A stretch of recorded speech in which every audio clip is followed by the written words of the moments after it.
Students, I Rachna Agrawal welcome you all in today's class 12th English class, and I am teaching Rainbow book, English compulsory book first. As we have already done chapter 1, I hope you आप लोगों ने वो videos देखे होंगे और आपको वो अच्छे से समझ में आया होगा. Now today we are going to उसके क्वेश्चन आंसर्स भी डिस्कस ऑलरेडी हो चुके हैं. Now today I am going to start a new chapter. This is lesson number 2. English compulsory का ये चैप्टर है अ room 10/8. This is the title of the chapter and the author of the chapter is K.S. Duggal. K.S. Duggal is the author of the chapter. He has already written so many content about stories and novels. K.S. Duggal बहुत famous author रहे हैं. इसके कुछ word meanings मैंने इसके first paragraph के बनाए हैं. यू कैन वॉच देम, जो आप लिख सकते हैं अपने नोट्स के अंदर. यू कैन पॉज प्ले करके भी आप सुन सकते हैं. मैं एक एक वर्ड को रिपीट भी करूंगी.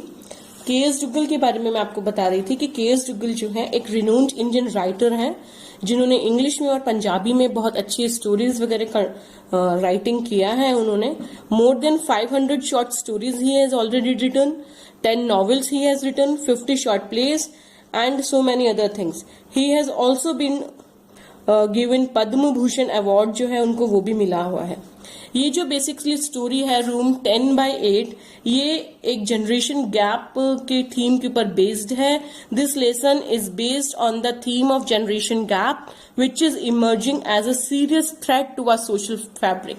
जो नई पीढ़ी है वो पुरानी पीढ़ी की रिक्वायरमेंट के सोच के अंदर जो थिंकिंग के अंदर डिफरेंस आ जाता है उसको ये शो करती है. ये जो स्टोरी है, this story shows lack of proper understanding, mutual love and care जो है वो धीरे धीरे फैमिलीज के अंदर अब कम होता जा रहा है.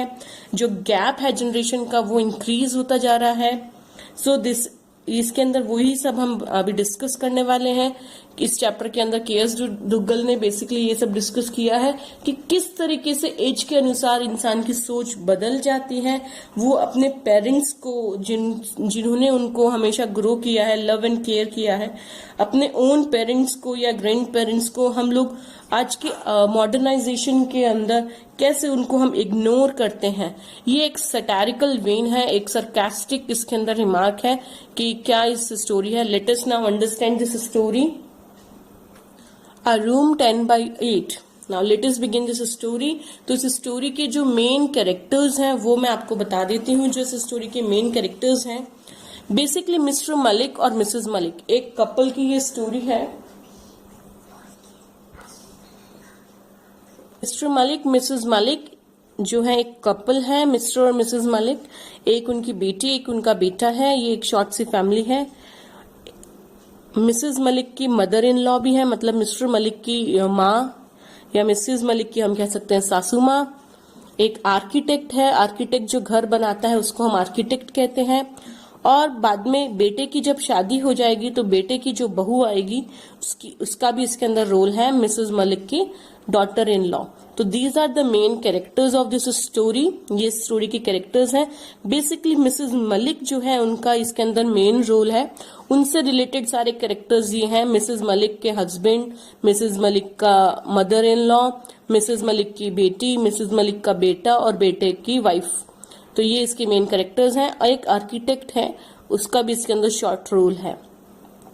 ये कहानी जो है दिल्ली लोकेशन के ऊपर डिस्कस की गई है.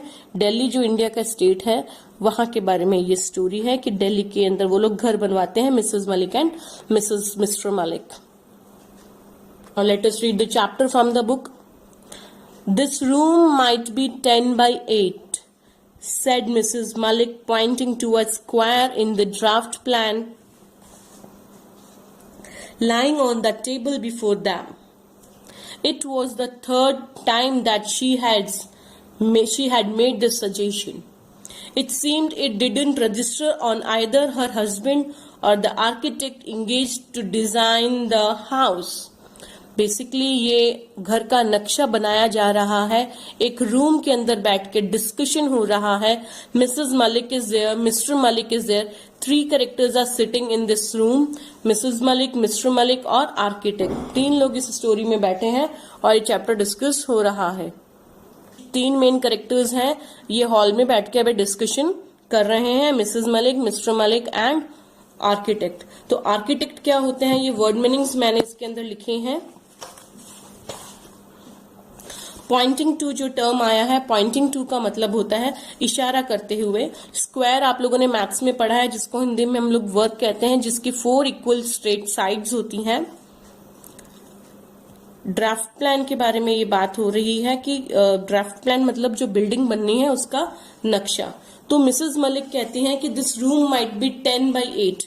ये जो एक रूम के बारे में वो डिस्कशन कर रही हैं, और मिसेस मलिक पॉइंट करते हुए कहती है एक स्क्वायर की तरफ। ये जो कमरा है, ये नक्शे की तरफ कहती हैं ड्राफ्ट प्लान के अंदर कि ये जो कमरा है, टेबल पे लिखा हुआ नक्शा जो पड़ा है, चार्ट पड़ा है, उस पे कहती हैं ये जो रूम है ये 10x8 का होना चाहिए। And it was the third time, bar bar repeat कर रही हैं, वो तीसरी बार ये बात बोल चुकी थी, अपना सजेशन, अपना विचार प्रस्तुत कर चुकी थी मिस्टर मलिक और आर्किटेक्ट के सामने। बट ऐसा लग रहा था कि जैसे आइदर हर हस्बैंड और द आर्किटेक्ट, दोनों ही ने, ना तो उनके हस्बैंड ने ना ही आर्किटेक्ट ने कोई विशेष उनकी बात के ऊपर ध्यान दिया है, रजिस्टर किया है, उनकी बात को सुना है। यह कमरा 10x8 का हो सकता है, 10x8 का हो सकता है। मिसेस मलिक जो टेबल के ऊपर मकान का जो नक्शा रखा हुआ था, उसका ड्राफ्ट प्लान जो रखा हुआ था, उसकी तरफ इशारा करते हुए कह रही थी, और तीसरी बार उन्होंने अपना ये सजेशन दिया था। और ऐसा लग रहा था कि जैसे ना तो उनके हस्बैंड और ना ही जो आर्किटेक्ट था, उनको ये उनका जो आइडिया था वो समझ में आया था। जो डिजाइन बनाने के लिए अपॉइंटेड आर्किटेक्ट था, उसको भी ये उनका शायद सजेशन समझ में या पसंद में नहीं आया था। I hope this paragraph is clear to you. Now let us continue in the next paragraph. The Maliks were going to have a house of their own in Delhi. They had purchased a plot in the most fashionable colony of the town some time ago. Now that they were posted back in Delhi, they thought they might as well have the house built. In her hearts of hearts, Mrs. Malik also decided that after completion of the house, she would stay back in Delhi, even if her husband was transferred to another station. She was sick of their postings. Every other year, they were moved to a new place. Now that the children were grown up, it was not desirable to shift them from school to school. Mrs. Malik said, if he must, Mr. Malik could go all alone. She would settle down permanently in Delhi with the children. She would have her mother-in-law for company. Mr. Malik had no objection to it. In 2 paragraph के कुछ word meanings ये जो मैंने लिखे हुए हैं, pointing to की तरफ इशारा करते हुए। स्क्वायर मतलब मैथ्स में जो आप लोगों ने पढ़ा है वही स्क्वायर रूम के लिए यहाँ पे यूज हुआ है। Draft plan means drying of a proposed building, इमारत का जो नक्शा होता है उसके लिए ये वर्ड यूज हुआ है, ड्राफ्ट प्लान। आर्किटेक्ट आप लोग सब समझते हैं, आर्किटेक्ट जो होता है वो वास्तुकार होता है, जो बिल्डिंग्स के नक्शे बनाता है, वन हु डिजाइन्स बिल्डिंग्स, और उनका कंस्ट्रक्शन जो होता है वो भी सुपरवाइज करता है। तो वास्तुकार या इमारतों की डिजाइन बनाने वाला और कंस्ट्रक्शन को ऑब्जर्व करने वाला कि एज पर द डिजाइन काम हो रहा है कि नहीं। जो आर्किटेक्ट इंगेज हुआ था यहाँ पे उनके घर बनाने के लिए, उसके लिए टर्म यूज हुआ है एंगेज्ड। एंगेज मतलब एम्प्लॉयड, अपॉइंट किया जाना, नियुक्त किया गया। Then comes the next word posted back, एक हार्ड वर्ड जो मैंने लिखा है इसके अंदर। पोस्टेड बैक का मतलब होता है ट्रांसफर हो जाना। Sent to go, Mr Malik जो थे वो गवर्नमेंट जॉब में थे और उनका ट्रांसफरेबल जॉब था, तो पोस्टेड बैक के लिए सेंट टू गो, किसी जगह पे जाना और वहां पे कुछ काम करना, जॉब जो है उनका वो करना, बदली होना, ट्रांसफर के लिए ये टर्म यूज हुआ है। देन सिक ऑफ, आपने इसमें पढ़ा था, टर्म यूज हुआ है सिक ऑफ। सिक ऑफ का मतलब होता है गेट टायर्ड ऑफ, तंग हो जाना। Then the next word is settle down. Settle down का मतलब होता है stay for all time, बस जाना। In her hearts of hearts, मन ही मन में या दिल ही दिल में। In her innermost feeling, Mrs Malik के लिए ये फ्रेज यहाँ पे यूज हुआ है। Inner hearts of hearts, in her innermost feeling, मन ही मन में उन्होंने ये थॉट कंफर्मेशन कर लिया था। तो मिसेस मलिक, मिस्टर मलिक जो है उनके बारे में ये स्टोरी चल रही है। तो मलिक जो फैमिली है, द मलिक से यहाँ पे टर्म यूज हुआ है। ये द मलिक्स का मतलब है कि मिस्टर मलिक और मिसेस मलिक जो उनकी फैमिली है, जो कपल है, वो लोगों का दिल्ली में अपना खुद का घर वो लोग बनाने वाले हैं। Now they are going to have a house of their own in Delhi. वो लोग अपना घर अब दिल्ली में बनवाने वाले हैं। उन्होंने कुछ टाइम पहले ही एक प्लॉट को जो है फैशनेबल कॉलोनी मीन्स पोश एरिया या अच्छा मॉडर्न कॉलोनी आप कह सकते हैं, कुछ समय पहले ही वहां पे उन्होंने एक प्लॉट परचेज किया था। और जो जमीन, प्लॉट का मतलब होता है जमीन, उसके ऊपर अब now they want to construct their own house. Now that they were posted back in Delhi. Posted back का मतलब बताया था मैंने, now they are transferred back, बदली हो जाना। तो नाउ मिस्टर मलिक का वापस दिल्ली में पोस्टिंग हो गया है। They thought they might as well have the house build. अब वो सोच रहे हैं कि अब हमें दिल्ली में ही रहना है, तो अपना जो प्लॉट यहाँ पे पड़ा है दिल्ली में, इसके ऊपर हम लोग घर बनवा लेते हैं। इसीलिए उन्होंने आर्किटेक्ट को बुलवाया होगा। आई होप यहाँ तक आपको समझ में आया कि मिस्टर मलिक जो है उनका ट्रांसफरेबल जॉब है और वो लोगों का दिल्ली में एक प्लॉट कुछ टाइम पहले का खरीदा हुआ था। अब now he is posted back. Mister Malik की दोबारा दिल्ली में पोस्टिंग आ गई है, तो वो लोग उसके ऊपर घर बनवाना चाहते हैं और अभी डिस्कशन हो रहा है। घर बनवाने से पहले आर्किटेक्ट को इंगेज किया गया, एम्प्लॉयड एक बंदे को बुलाया गया है, वो उनके घर का डिजाइन बना रहा है, उसको आर्किटेक्ट कहते हैं। और डिस्कशन हो रहा है मिसेस मलिक, मिस्टर मलिक और आर्किटेक्ट के बीच में। और मिसेस मलिक जो है ऑलरेडी 3 टाइम्स पॉइंट कर चुकी हैं एक छोटे स्क्वायर रूम के लिए कि ये जो रूम है लगभग इसको एक 10x8 का होना चाहिए। अब वो लोग वहां पे जब घर बनवा रहे हैं तो रूम का जो डिजाइन हो रहा है, रूम की साइज का डिस्कशन हो रहा है और यही टाइटल है 10x8। थोड़ा थोड़ा आपको मैच हो रहा है टाइटल स्टोरी का। इन हर हार्ट्स ऑफ हार्ट्स, अब दिल ही दिल में, जैसे मैंने आपको मीनिंग बताया कि मन ही मन में मिसेस मलिक ने ये डिसाइड कर लिया था कि जैसे ही उनका घर बन जाएगा, कंस्ट्रक्शन पूरा हो जाएगा, तो वो क्या करेगी, she would stay back in Delhi. वो तो दिल्ली में ही रहेंगी जब घर का कंस्ट्रक्शन पूरा हो जाएगा, चाहे उनके हस्बैंड का जो है वो ट्रांसफर हो जाए किसी और जगह के ऊपर, किसी और स्टेशन के ऊपर उनके हस्बैंड का ट्रांसफर होता है तो हो जाए। Now she would not change her home. अब वो जब अपना घर का परमानेंट घर हो जाएगा, अपना परमानेंट एड्रेस हो जाएगा, अपना खुद का घर हो जाएगा, तो वो उस गवर्नमेंट क्वार्टर्स में नहीं रहेंगी। दिल्ली में जो अपना नया मन पसंद का जो घर बनेगा उसके अंदर ही वो अब रहेंगी। ये उन्होंने मन ही मन में डिसाइड कर लिया था। किसने डिसाइड कर लिया था? मिसेस मलिक ने।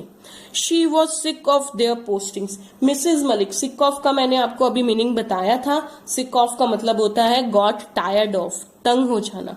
मिसेज मलिक जो थी वो एक्चुअली बहुत परेशान हो चुकी थी, तंग आ चुकी थी कि उनकी जो ट्रांसफर बहुत ज्यादा हो जाता था और उन लोगों को घर चेंज करना पड़ता था, स्टेशन चेंज करना पड़ता था। एवरी अदर ईयर, हर दूसरे साल जो है उन्हें एक नई जगह पर भेज दिया जाता था।